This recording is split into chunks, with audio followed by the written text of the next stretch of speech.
Hello everyone, I'm Ing Yum. Welcome to the Candlelight Tales channel.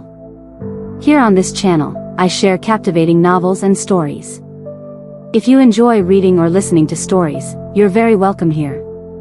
And if you like my content, please remember to subscribe, share, and give it a like. Now, without further delay, let's dive into today's story. Today I want to share with you the story Atomic Space, a novel written by An Kwong and published in Ming Pao in 1966. Among all his works, this is the one with the richest science fiction elements, and also the one that chills the heart the most. The book contains classic sci-fi themes, time travel, extraterrestrial civilizations, the eternal star people, and apocalyptic prophecies about the destruction of Earth. But what truly chills the reader is not the desolate doomsday described in the book. It is the unsettling realization that humanity today seems to be following the same footsteps as the humans in the story. It feels as though this novel is not merely a fantasy world. Perhaps we should not read it only as entertainment, but as a reminder to reflect on our future, especially now, when we seem to be standing at a turning point between old and new technologies. The book mentions that in the year 2064, humans will build a space base on Mars. Isn't Elon Musk always talking about colonizing Mars? And if robots enter mass production in the coming years, who knows? Maybe the Mars base will be completed even earlier than 2064. Meanwhile, Google has proposed building space data centers powered directly by sunlight, solving cooling problems more efficiently and avoiding competition for electricity and water on Earth. Of course, developing space data centers or building a Mars base could benefit humanity. They are not inherently bad things. But if someone were to harness solar energy to develop nuclear weapons, would we be heading toward the same doomsday ending described in the book? The story begins on a spring afternoon in 1964. At that time, Wesley and Bai Su were not yet married. Bai Su was still his fiancée. The weather was bright and sunny, and Wesley's mood matched the sky, because Bai Su was returning from Europe that afternoon, and he was heading to the airport to pick her up. But upon arriving, he received devastating news. Bai Su's flight had crashed into a mountain on a small island. Using a special identification document issued by Interpol, Wesley requested to join the rescue operation. When he arrived on the island, what he saw was completely different from what the official report described. According to the report, 2 Air Force pilots witnessed the crash. They claimed the plane had plunged into the rock, its front half embedded inside the mountain, with only the rear half exposed. And when they said embedded, they didn't mean stuck against the rock. They meant inserted, like a bamboo skewer pushed into cotton candy. The skewer is the plane, the cotton candy is the rock. But such a scenario is impossible. A plane crashing into a mountain should explode on impact. It could not end up half buried in solid rock. Yet the 2 pilots insisted on what they saw, so the investigators included it in the report. When Wesley reached the island, he saw no such sight. Instead, the rear half of the aircraft lay intact on the beach. Perfectly preserved, with almost no damage. The front half, along with all 86 passengers and crew, had vanished. Approaching the wreckage, Wesley and the rescue team found that the cross-section of the plane was unnaturally smooth, as if sliced cleanly by a giant blade. The interior was empty. No seats, no bodies, no luggage, nothing but a hollow shell. 2 aviation experts were present, but even they were speechless. Police deployed marine units to search the surrounding waters, but found nothing, not even clothing or debris. On the island, Wesley and a police officer named Xu Shouyuan climbed the rocky cliff where the plane was supposedly embedded. There, they found a small square metal block, about the size of a ping-pong ball, gleaming under the sun. Xu tried to pick it up, but couldn't. Wesley tried as well, also impossible. The tiny metal block was so heavy that even 2 grown men could not lift it. Nearby, on the trunk of a pine tree, a line of English words was burned into the wood. No one can lift or move half an airplane. Xu noted that the words were burned deep into the wood, so deep that they would remain clear even after 300 to 500 years. But Wesley was more concerned with who wrote the message. Could that person explain what happened to the missing half of the plane? and where Bai Su had gone. Suddenly, the boulder supporting the metal block began to tilt. It seemed unable to bear the weight. The block rolled off, struck another rock with such force that it drove the rock into the ground, then continued rolling downhill like a massive weight, eventually sinking into the sand. Wesley and Chu dug frantically, but the metal block had vanished. The police eventually withdrew. Wesley asked them to leave him a speedboat, some food, and a tent. He wanted to stay on the island to think. Alone, staring at the waves, Wesley replayed the impossible scene in his mind. Half a plane intact, 86 people missing, no bodies, no debris. And Bai Su? If not for the crash, she would be home by now, telling him about her experiences in Europe.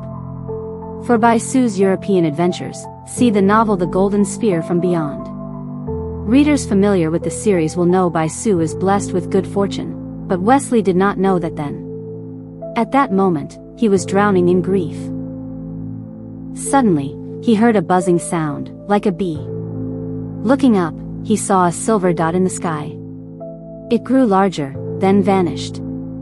It was not a plane. But what was it? Moments later, something drifted down from the sky. The setting sun dazzled his eyes, and when he opened them again, two people were standing before him. They looked completely ordinary, except for the thick belts around their waists. Their clothes were dry. They clearly had not swum ashore. Had they descended from the sky? Were they survivors from the missing half of the plane? The two men stared at Wesley with the same curiosity he felt toward them. They introduced themselves as Falazzi and Gelly, the greatest interstellar pilots. They were puzzled that Wesley did not recognize them. Seeing the half-plane on the beach, they assumed it was a museum exhibit. They discussed their situation, ignoring Wesley. Their spacecraft had suddenly plunged downward, shaken violently, and been dragged by an unimaginable force into an impossible trajectory. Their instruments showed they had exceeded maximum speed. They needed to report to headquarters immediately, and contact their navigator, Gudupeng. Wesley suspected they were traumatized passengers talking nonsense, so he played along, hoping to extract clues about the crash and Bai Su's whereabouts. But when he asked about other crew members on their ship, and whether they had seen a beautiful Chinese woman named Bai Su, the two men fell silent and exchanged a look. They seemed to think Wesley was insane. They suggested he undergo electromagnetic therapy and use a personal computer to restore his memory, basic common knowledge for school children, they said. Wesley, in turn, thought they were insane. He invited them to the city to seek medical help. They ignored him and instead pulled out a device resembling a lighter, extended a glowing antenna, tapped a tiny keypad, and called into it. Interstellar Aviation Headquarters. Interstellar Aviation Headquarters. At that moment, Wesley realized they were not merely delusional. He asked to examine the device. To his surprise, Falazzi handed it over without hesitation.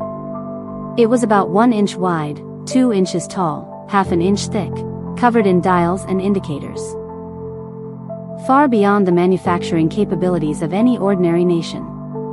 The two men asked Wesley to take them to the city, joking that reporters would swarm them and Wesley would become famous. They boarded Wesley's police-issued speedboat but complained it was too slow. As they traveled, 7 military jets roared overhead, leaving white trails. The two men's expressions changed. Gelly said, "These aircraft, they have wings." Wesley replied, "Of course they have wings. How could a plane not have wings?" Falazzi and Gelly stared at him seriously. "Friend, winged aircraft were eliminated long ago." "When?" Wesley asked. "Around the year 2020.